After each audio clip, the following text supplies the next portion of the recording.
નમસ્કાર વિદ્યાર્થી મિત્રો, આજે આપણે ધોરણ 6 વિષય વિજ્ઞાન જેમાં પાઠ 10 ગતિ અને અંતરનું માપન વિશેનો અભ્યાસ કરીશું। તો વિદ્યાર્થી મિત્રો, સૌપ્રથમ અહીંયા આપણે ભણવાનું છે વાહન વ્યવહારની વાર્તા।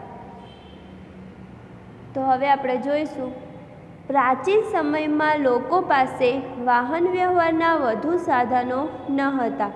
તેઓ ચાલીને યાત્રા કરતા હતા તથા તેમનો સામાન તેમની પીઠ પર મૂકીને અથવા તો પશુઓની પીઠ પર લાદીને લઈ જતા હતા।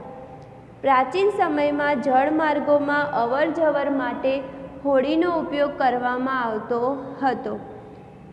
શરૂઆતમાં લાકડાના ટુકડામાં એક ખાડો એટલે કે પોલાણ બનાવીને હોડી બનાવવામાં આવતી હતી। ત્યારબાદ લોકોએ લાકડાના ટુકડા એકબીજા સાથે જોડીને હોડી બનાવવાનું શીખી લીધું। આ હોડી પાણીમાં રહેનારા પ્રાણીઓના આકાર જેવી હતી। પ્રકરણ 8 તેમજ 9માં માછલીના ધારારેખીય એટલે કે હોડી જેવા આકારની આકૃતિને યાદ કરો। તો વિદ્યાર્થી મિત્રો, પહેલાંના સમયની અંદર લોકો જોડે વાહન નહોતા, તો એ યાત્રા શેના દ્વારા કરતા? તો કે ચાલીને યાત્રા કરતા। હવે સામાન એમને એક જગ્યાએથી બીજી જગ્યાએ લઈ જવો હોય તો પહેલાંના સમયના લોકો પીઠ પર લાદીને અથવા તો કોઈ પણ પ્રાણીઓ પર મૂકીને લઈ જતા હતા। ત્યારબાદ પાણીમાં આવ જાવ કરવું હોય તો પાણીની અંદર એક લાકડાનો ટુકડો લેતા અને તે પોલાણ હોય તેવો અને તેના દ્વારા હોડી બનાવવામાં આવતી, જેની મદદથી એક જગ્યાએથી બીજી જગ્યાએ જઈ શકતા હતા। અને ત્યારબાદ હોડી લાકડાઓને જોડીને હોડી બનાવતા। હોડી કેવી બનાવતા? તો કે જે માછલીનો આકાર હોય છે ધારારેખીય, તેવા આકારની હોડી બનાવતા, જેથી કરીને પાણીમાં સરળતાથી તરી શકે। પૈડાની શોધ બાદ વાહન વ્યવહારની પ્રણાલીમાં અત્યંત મહત્વપૂર્ણ પરિવર્તન આવ્યા। પાછલા કેટલાક વર્ષોમાં પૈડાની રચનામાં સુધારો કરવામાં આવ્યો। પૈડાથી ચાલતા વાહનોને ખેંચવા માટે પશુઓનો ઉપયોગ કરવામાં આવતો હતો। 19મી સદીની શરૂઆત સુધી વ્યક્તિઓ એક સ્થાનથી બીજા સ્થાન સુધી પરિવહન માટે પશુ શક્તિનો ઉપયોગ કરતા હતા। વરાળ યંત્રની શોધથી એક નવા જ શક્તિ સ્ત્રોતનો સમાવેશ થયો। વરાળ યંત્ર દ્વારા ચાલતી ગાડીઓ તથા માલગાડીઓના ડબ્બાઓ માટે રેલવેના પાટાનું નિર્માણ કરવામાં આવ્યું। તો વિદ્યાર્થી મિત્રો, ત્યારબાદ 19મી સદીની શરૂઆત થઈ ત્યારે લોકો એક જગ્યાએથી બીજી જગ્યાએ પરિવહન કરવા માટે શેનો ઉપયોગ કરતા? તો કે પશુઓનો, જેમ બળદગાડી, ઘોડાગાડી, આ બધાનો ઉપયોગ કરવામાં આવતો। ઊંટગાડી છે, તો આ જે પશુઓ છે તેમનો ઉપયોગ કરવામાં આવતો હતો। ત્યારબાદ શેની શોધ થઈ? તો કે વરાળ યંત્રની। આપણે કોલસા દ્વારા ચાલતી રેલગાડીઓ જોઈ છે, તો એ શેના દ્વારા ચાલે છે? વરાળથી। તો તેના માટે રેલવેના પાટાનું નિર્માણ થયું। એવી માલગાડીઓના ડબ્બાઓ શરૂ થયા, જેના કારણે સરળતાથી માલની અવરજવર થઈ શકે, અથવા તો રેલવેની અંદર આપણે માણસો પણ મુસાફરી કરી શકે। ત્યારબાદ સ્વચાલિત વાહન એટલે કે ઓટોમોબાઈલ આવ્યા। પાણી પર પરિવહન કરતા સાધનોમાં મોટરથી ચાલતી બોટ અને જહાજોનો ઉપયોગ થવા લાગ્યો। 19મી સદીની શરૂઆતના વર્ષોમાં વાયુયાનનો વિકાસ થયો। ત્યારબાદ તેમાં સુધારો કરવામાં આવ્યો તથા તેને મુસાફરી તથા સામાન લઈ જવા યોગ્ય બનાવવામાં આવ્યા। ઇલેક્ટ્રિક રેલગાડી, મોનોરેલ એટલે કે એક જ પાટા પર ચાલતી ટ્રેન, સુપરસોનિક વિમાનો એટલે અવાજની ઝડપે ઉડતા વિમાનો, અંતરિક્ષયાન 20મી સદીના કેટલાક યોગદાન છે। તો વિદ્યાર્થી મિત્રો, 19મી સદીની શરૂઆતમાં પશુઓ દ્વારા પછી માલગાડી, રેલવેના પાટાનું આ બધાનું નિર્માણ થયું. ત્યારબાદ 20મી સદીની અંદર લોકોએ ઓટોમોબાઈલ્સ જેમ કે મોટર કાર, ટ્રક, બસ આ બધાની શોધ કરવામાં આવી. ત્યારબાદ પાણીમાં પણ જે મોટરથી ચાલતી બોટ છે, જહાજોનો ઉપયોગ થવા લાગ્યો. પછી 19મી સદીની શરૂઆતના વર્ષોમાં શું થયું? વાયુયાનનો વિકાસ થયો. પછી કહે છે મુસાફરીની સામાન લઈ જવા માટે યોગ્ય બનાવવામાં આવી. જે શેને યોગ્ય બનાવવામાં આવી? વાયુયાનને. પછી ઇલેક્ટ્રિક રેલગાડીઓ શરૂ થઈ. પછી એક પાટા પર ચાલતી ટ્રેનો શરૂ થવા માંડી.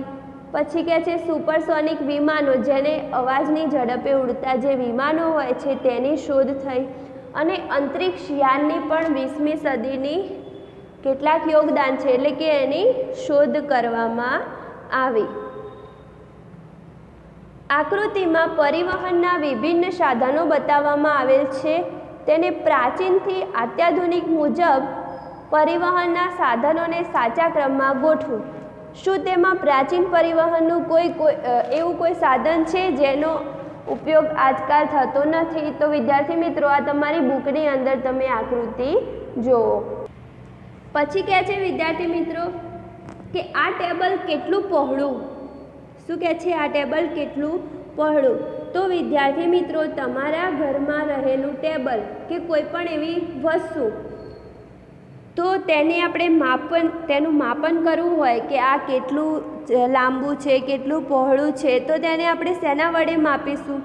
તો કે આપણી ફૂટપટ્ટીની મદદથી પણ માપી શકીએ, માપપટ્ટીની મદદથી માપી શકીએ, અથવા તો તમે જે ક્રિકેટ કોઈ રમતું હોય તો તેના સ્ટમ્પથી પણ માપી શકાય. એવી રીતે અલગ અલગ વસ્તુઓથી આપણે આપણા ઘરમાં રહેલું ટેબલ પણ માપી શકીએ છીએ, એટલે કે તેનું પહોળાઈ અને લંબાઈ માપી શકીએ છીએ. હવે જોઈએ તમે કેટલું અંતર કાપ્યું. આ ટેબલ કેટલું પહોળું છે?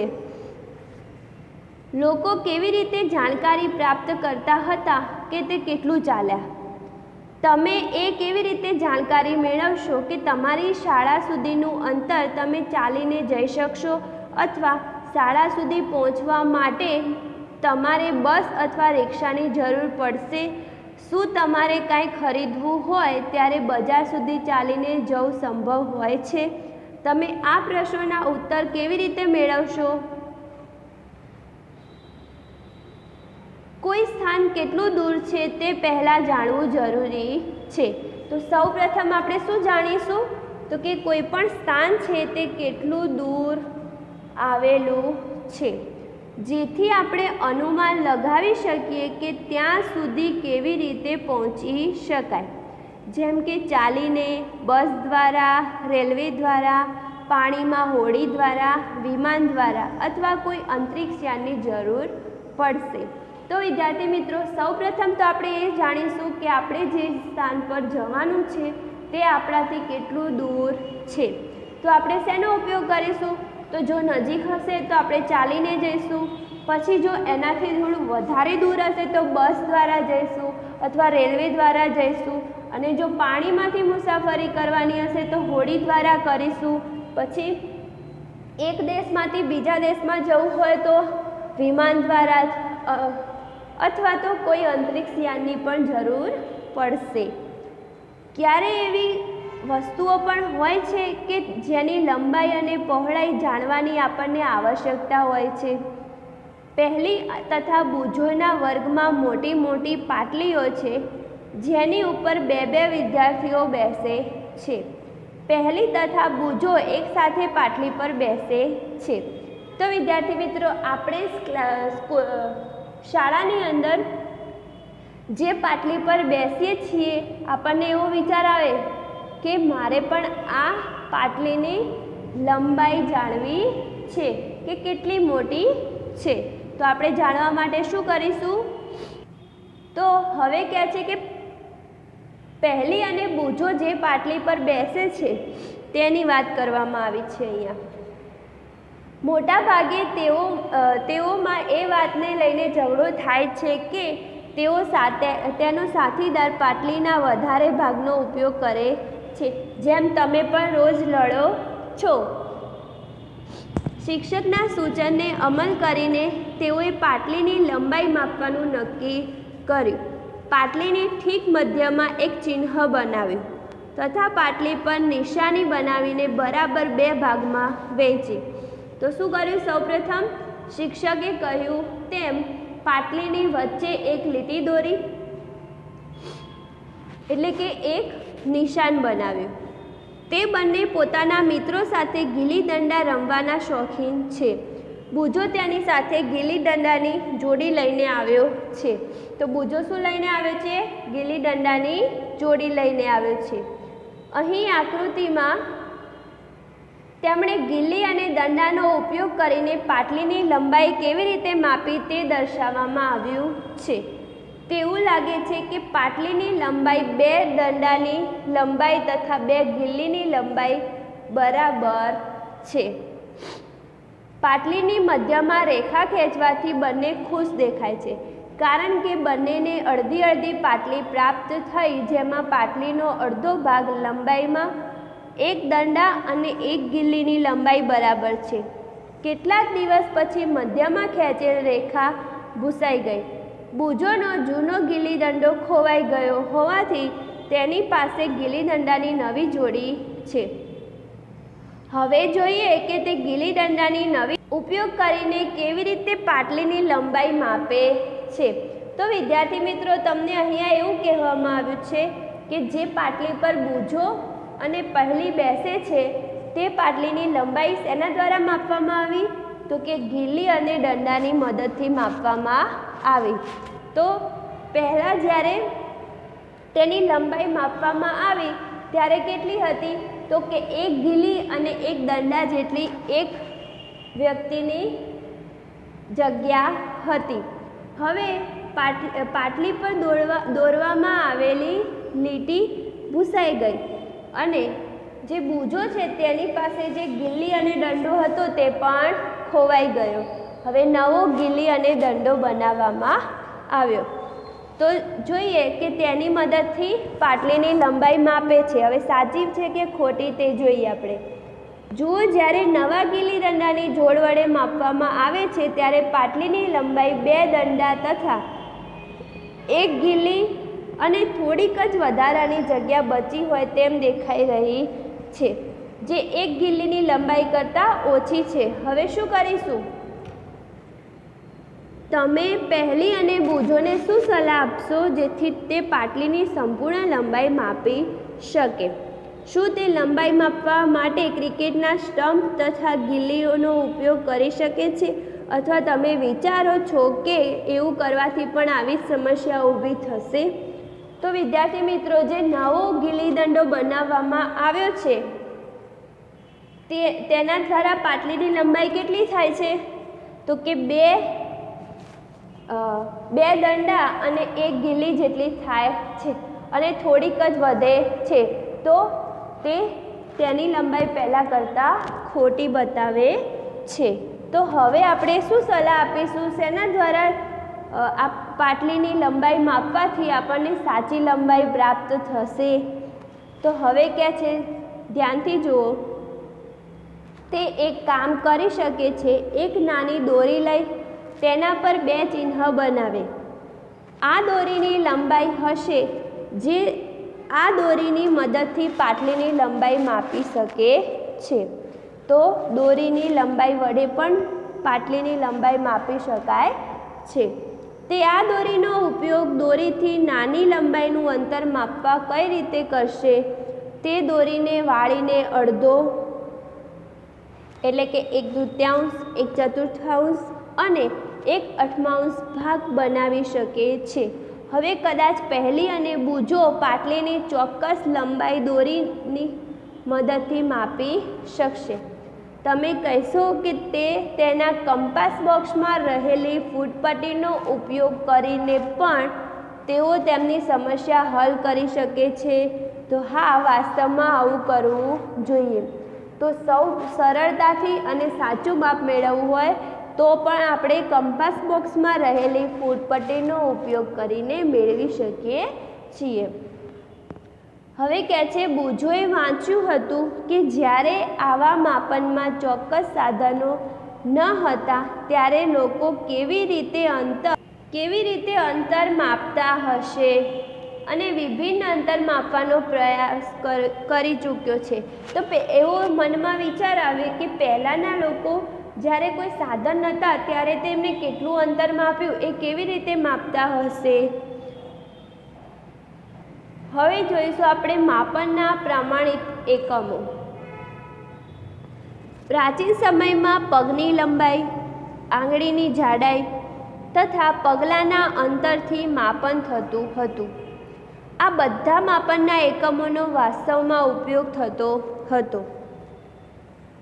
હડપ્પા સંસ્કૃતિના લોકોએ ચોક્કસ લંબાઈના સારા એકમનો ઉપયોગ કર્યો હશે, કારણ કે ખોદકામ દરમિયાન પ્રાપ્ત થયેલા કેટલાક નમૂનાઓ ચોક્કસ ભૌમિતિક આકાર ધરાવતા હતા. કોણીથી આંગળીઓના છેડા સુધીનું અંતર ક્યુબિટ કે જે પ્રાચીન ઇજિપ્તના લોકો ઉપયોગ કરતા હતા, તેને વિશ્વના અન્ય દેશોમાં પણ માન્યતા પ્રાપ્ત હતી. તો વિદ્યાર્થી મિત્રો, પહેલાંના પ્રાચીન સમયના જે લોકો હતા તે પોતાના પગની લંબાઈ, આંગળીની જાડાઈ અને પગલાંના અંતરથી માપન કરતા હતા. ત્યારબાદ જે હડપ્પા સંસ્કૃતિના લોકો હતા તે પણ કોઈ ચોક્કસ લંબાઈ કે સારા એકમોનો ઉપયોગ કરતા હતા, કારણ કે એ કેવી રીતે જાણ્યું તો કે જ્યારે ખોદકામ કર્યું ત્યારે જે નમૂના મળ્યા એ ચોક્કસ એક જ ભૌમિતિક આકાર એટલે કે એક જ આકારના હતા, જેના કારણે બધા એવું જાણી શક્યા કે એ પણ હડપ્પા સંસ્કૃતિના જે લોકો છે તે પણ સારા એકમોનો ઉપયોગ કરતા હતા.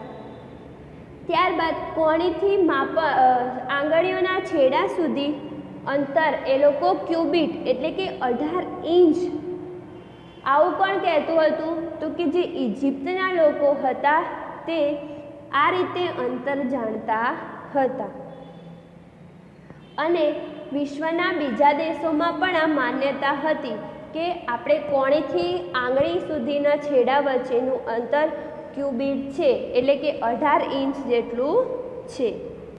વિશ્વના વિભિન્ન ભાગોના લોકો લંબાઈના એકમ સ્વરૂપે ફૂટનો ઉપયોગ કરતા હતા. અલગ અલગ વિસ્તારોમાં ફૂટની લંબાઈ થોડી અલગ અલગ હતી. લોકો એક ગજ કપડું ફેલાયેલી ભુજાના છેડાથી પોતાના સુધી માપતા હતા. રોમવાસી પોતાના પગ અથવા પગલાઓ દ્વારા લંબાઈ માપતા હતા. પ્રાચીન ભારતમાં ટૂંકું અંતર માપવા માટે આંગળી અથવા મુઠ્ઠીનો ઉપયોગ કરતા હતા. આજે પણ ભારતના કેટલાક શહેરોમાં ફૂલમાળી ફુલહારને વેચતી વખતે પોતાના હાથની લંબાઈનો ઉપયોગ એકમ તરીકે કરે છે. સુવિધા અનુસાર શરીરના એવા અનેક ભાગોનો એકમો સ્વરૂપે ઉપયોગ થતો રહ્યો છે. તેથી પ્રત્યેક વ્યક્તિના શરીરના માપોમાં થોડી ભિન્નતા હોવાને કારણે માપનમાં મૂંઝવણ આવી હશે. તો વિદ્યાર્થી મિત્રો, પહેલાંના સમયના જે લોકો હતા તે પોતાના શરીરનો ઉપયોગ કરતા કોઈ પણ વસ્તુના માપન માટે. શેનો ઉપયોગ કરતા? બધા શરીરના અલગ અલગ ભાગોનો ઉપયોગ કરતા. તો બધાના શરીરની રચના જુદી જુદી હોય છે. તો કોઈને હાથ મોટા હોય છે તો કોઈને નાના હોય છે. એવી રીતે જ્યારે માપન લેવામાં આવતું ત્યારે તેમાં મૂંઝવણ અનુભવાતી હતી. વર્ષ 1790માં ફ્રેન્ચે માપનની ચોક્કસ રીત બનાવી જેને મેટ્રિક પદ્ધતિ કહે છે. એક સમાનતા માટે સમગ્ર વિશ્વમાં વૈજ્ઞાનિકોએ માપનની એકમ માત્રાઓને એક જૂથને સ્વીકારી લીધું છે. આજકાલ જે માપન પ્રણાલીનો ઉપયોગ થઈ રહ્યો છે તેને આંતરરાષ્ટ્રીય એકમ પ્રણાલી એટલે કે એસઆઈ યુનિટ કહે છે. તો વિદ્યાર્થી મિત્રો, એસઆઈ યુનિટ કોને કહેવામાં આવે છે? તો કે જે માપન પ્રણાલીનો ઉપયોગ થઈ રહ્યો છે જેને આંતરરાષ્ટ્રીય એકમ પ્રણાલી એટલે કે એસઆઈ યુનિટ કહે છે. તો લંબાઈનો એસઆઈ એકમ શું છે? લંબાઈનો એસઆઈ એકમ મીટર છે. ખાલી જગ્યામાં પૂછાય કે લંબાઈનો એસઆઈ એકમ કયો છે, તો કે લંબાઈનો એસઆઈ એકમ મીટર છે. આકૃતિમાં મીટર પટ્ટી બતાવવામાં આવી છે. તમારા કંપાસ બોક્સમાં રહેલ 15 સેમીની ફૂટપટ્ટી પણ બતાવવામાં આવી છે. પ્રત્યેક મીટરને 100 બરાબર ભાગોમાં વિભાજિત કરી શકાય છે, જેને સેન્ટીમીટર કહે છે. 1 સેન્ટીમીટરને 10 બરાબર સરખા ભાગ હોય છે, જેને મિલીમીટર કહે છે. તો સૌપ્રથમ સેન્ટીમીટર કોને કહેવામાં આવે છે? તો તમે શું લખશો? મીટરને 100 બરાબર ભાગોમાં વિભાજિત કરી શકાય, જેને સેન્ટીમીટર કહે છે. જ્યારે મિલીમીટર કોને કહે છે? તો કે 1 સેન્ટીમીટરને 10 બરાબર સરખા ભાગમાં હોય તેને મિલીમીટર કહે છે. તો આપણે એને લખવું હોય તો આપણે આવી રીતે લખી શકીએ કે 1 મીટર બરાબર 100 સેન્ટીમીટર. જ્યારે 1 સેન્ટીમીટર બરાબર 10 મિલીમીટર. મિલીમીટર કહે છે, જોયું ને આપણે. તો મિલીમીટરને કેવી રીતે લખાય? સ્મોલ એમ અને સેન્ટીમીટરને સ્મોલ સી એમ. બરાબર. તો 1 મીટર બરાબર કેટલા સેન્ટીમીટર? 100 સેન્ટીમીટર. અને 1 સેન્ટીમીટર બરાબર કેટલા મિલીમીટર? તો કે 10 મિલીમીટર. લાંબા અંતરને માપવા માટે મીટર એક સુવિધાજનક એકમ નથી, જેના માટે આપણે એક મોટા એકમનો ઉપયોગ કરીએ છીએ, જેને કિલોમીટર કહે છે. તો વિદ્યાર્થી મિત્રો, આપણે એક ગામથી બીજા ગામ જઈએ છીએ તો રસ્તા ઉપર એક મોટા પથ્થર મૂકવામાં આવેલા હોય છે રસ્તાની બંને સાઈડ પર, અને તેમાં કિલોમીટર લખેલા હોય છે કે આ 22 કિલોમીટર, અહીંથી 23 કિલોમીટર. તો એ શું છે? તો કે માપન કરીને એવું લખવામાં આવ્યું હોય છે કે તમે આટલા કિલોમીટર હજુ દૂર છો. તો મીટરથી તો આપણે માપવું શક્ય છે, દૂરનું અંતર માપવું હોય તો મીટરથી માપવું શક્ય નથી. એટલે શેનો ઉપયોગ કરવામાં આવે છે? કિલોમીટરનો. કિલોમીટરને કેવી રીતે લખાય છે? તો સ્મોલ કે અને એમ. તો 1 કિલોમીટર બરાબર કેટલા મીટર? 1000 મીટર. 1 મીટર બરાબર 100 સેન્ટીમીટર. 1 સેન્ટીમીટર બરાબર 10 મિલીમીટર અને 1 કિલોમીટર બરાબર 1000 મીટર. હવે આપણે આપણી બધી માપન પ્રવૃત્તિઓમાં એકમ માત્રાનો ઉપયોગ કરીને પુનરાવર્તિત કરી શકીએ છીએ તથા લંબાઈને એસઆઈ એકમમાં માપી શકીએ છીએ. એવું કરતાં પહેલાં આપણે અંતર તથા લંબાઈ માપવાની સાચી રીત જાણવી આવશ્યક છે. લંબાઈનું સાચું માપન હવે આપણે જોઈશું. આપણા દૈનિક જીવનમાં આપણે અનેક પ્રકારની માપન માત્રાઓનો ઉપયોગ કરીએ છીએ. લંબાઈ માપવા માટે આપણે મીટર સ્કેલનો ઉપયોગ કરીએ છીએ. દરજી માપપટ્ટીનો ઉપયોગ કરે છે, જ્યારે કપડાના વેપારીઓ મીટર પટ્ટીનો ઉપયોગ કરે છે. કોઈપણ વસ્તુની લંબાઈ માપવા માટે યોગ્ય સાધનનો ઉપયોગ કરવો જોઈએ. તમે માપપટ્ટીનો ઉપયોગ કરીને વૃક્ષની જાડાઈ તથા તમારી છાતીનો ઘેરાવો માપી શકતા નથી. આવા માપોને માપવા માટે માપન પટ્ટી એટલે કે મેઝર ટેપ વધુ સુવિધાજનક છે.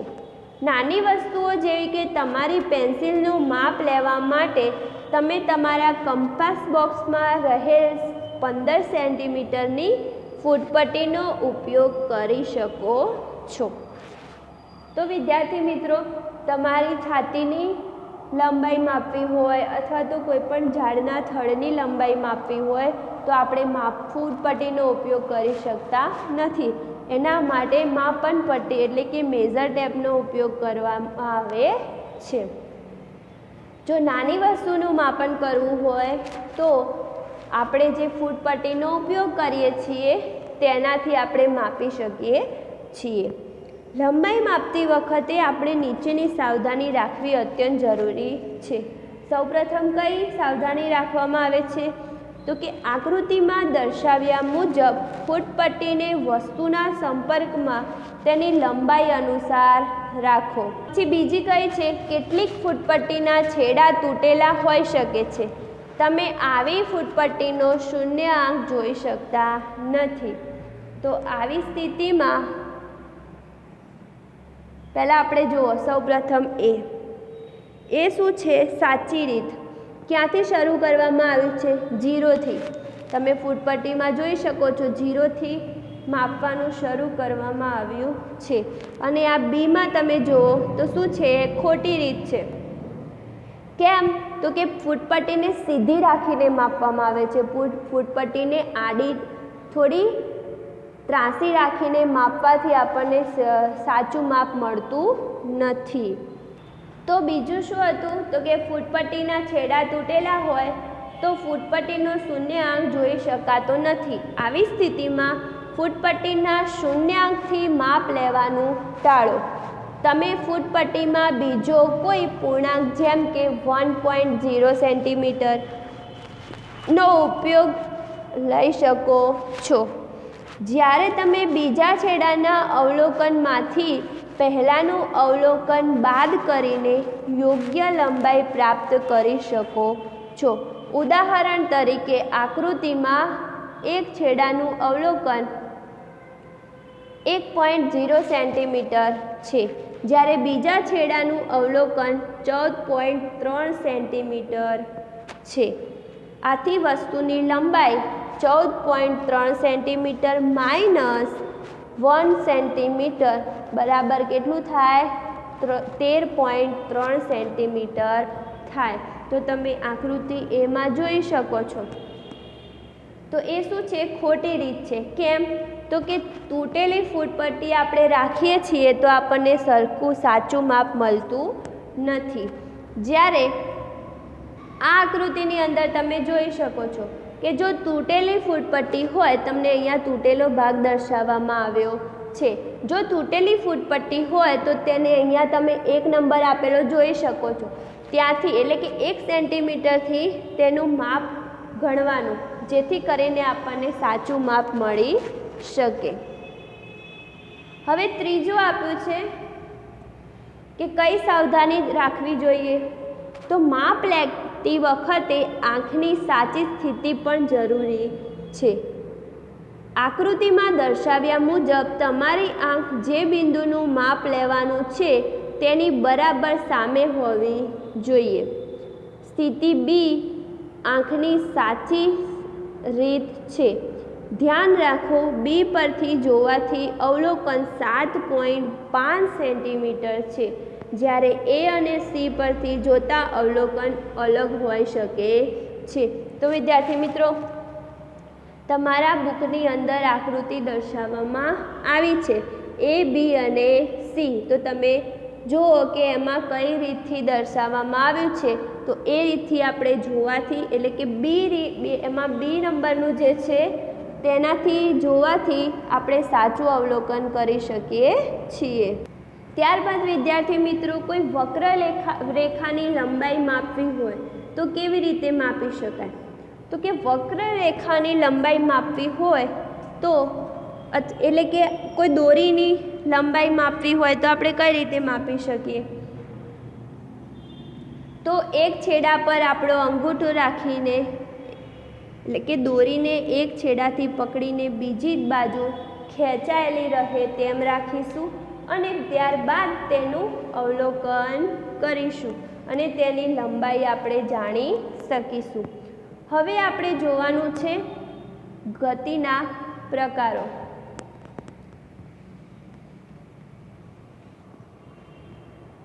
તમે સીધા રસ્તા પર વાહનની ગતિ, કોઈ પરેડમાં સૈનિકોની માર્ચ પરેડની ગતિ અથવા કોઈ પડતા પથ્થરની ગતિનું અવલોકન કર્યું હશે.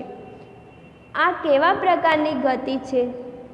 100 મીટર દોડ હરીફાઈમાં પ્રતિસ્પર્ધી પણ સીધી રેખા ઉપર દોડે છે. શું તમે તમારી આજુબાજુ જોઈને એવા પ્રકારના વધારે ઉદાહરણ વિચારી શકો છો? તો વિદ્યાર્થી મિત્રો, સૌપ્રથમ સીધા રસ્તા પર વાહનની ગતિ, એટલે વાહનની ગતિ કેવી હોય? તો કે એકદમ સીધા રસ્તા ઉપર, વાંકી ચૂકી હોય નહીં. ત્યારબાદ બધા સૈનિકો જ્યારે પરેડ કરતા હોય ત્યારે એમની સ્થિતિ કેવી હોય છે? તો એ પણ એક સીધી જ તમને જોવા મળે છે. ત્યારબાદ 100 મીટરની દોડ હોય છે, કોઈ પણ દોડ હોય છે તો એમાં શું પટ્ટા દોરેલા હોય છે, તો તેની અંદર જ એ વ્યક્તિ દોડી શકે છે. તો આ બધી ગતિ કેવી છે? સીધી રેખાની ગતિ છે. તો તમે અહીંયા આકૃતિમાં પણ જોઈ શકો છો. આ બધા ઉદાહરણોમાં આપણે એ જોઈ શકીએ છે કે વસ્તુઓ સીધી રેખામાં ગતિ કરે છે. આ પ્રકારની ગતિને સરળ રેખીય ગતિ કે સુરેખ ગતિ કહે છે. સીધી રેખામાં જે ગતિ થાય ને એને સરળ રેખી ગતિ અથવા તો સુરેખ ગતિ કહેવામાં આવે છે. હવે તમને આગળ એક પ્રવૃત્તિ આપવામાં આવી છે. એક પથ્થર લો, તેને દોરીના ટુકડાથી બાંધો તથા તમારા હાથની મદદથી તેને ઝડપથી ગોળ ગોળ ફેરવો. પથ્થરની ગતિને ધ્યાનથી જુઓ. આપણે જોઈએ છે કે પથ્થર વર્તુળાકાર માર્ગને અનુસરીને ગતિ કરે છે. આપણે ગોળ ફેરવીએ તો કેવી ગતિ કરે? વર્તુળાકાર. આ ગતિમાં પથ્થરનું અંતર તમારા હાથથી સમાન રહે છે. આ પ્રકારની ગતિને વર્તુળાકાર ગતિ કહે છે. તો વિદ્યાર્થી મિત્રો, અહીંયા શું કહેવામાં આવ્યું છે